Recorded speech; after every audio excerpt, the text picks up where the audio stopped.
Oh, mon frère, toujours le succès. Le succès. Beaucoup veulent la lumière, mais peu se bâtissent. Beaucoup veulent l'or que Dieu dispense, mais non les épreuves qu'il faut endurer pour y parvenir. Écoute ceci, frère. Se bâtir, c'est cultiver une habitude d'apprentissage. Alors, les portes s'ouvrent quand nos cœurs marchent droit. Sache qu'un cœur enseignable reste un cœur augmentable. Un cœur qui se souvient reste un cœur canalisé. Écoute ceci, frère. Souviens-toi, premièrement, que le succès selon le royaume, c'est l'obéissance qui glorifie Dieu. Et la prospérité du royaume n'est pas un chiffre à admirer ou à contempler comme bien le font, mais un mandat à administrer. La prospérité n'est que l'écho de la lumière. Ce que tu reçois devient une mission, pas une obsession. Ce que tu reçois devient une mission, pas une obsession. La vie prend la forme de ce que tu répètes.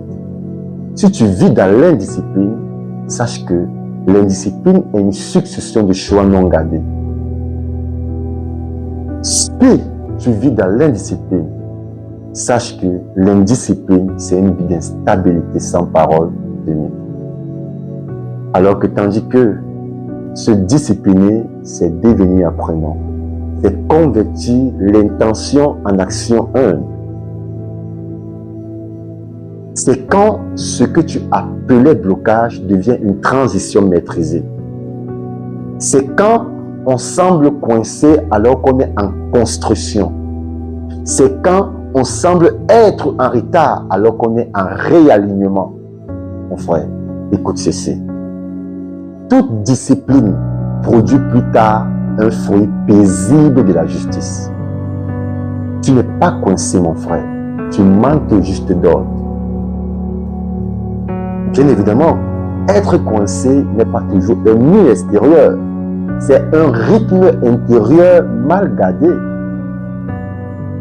Alors, qu'est-ce qui pèse plus lourd d'une montagne et qui pourtant empêche l'homme de se tenir dans la lumière et la prospérité de Dieu si ce n'est l'orgueil et le désir égoïste?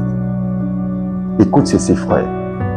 La lumière du Christ n'éclaire pas le chemin tant qu'on refuse de se défaire de ce qu'on traîne. Si tu cherches le royaume par la vitesse, Dieu offrira la prospérité à celui qui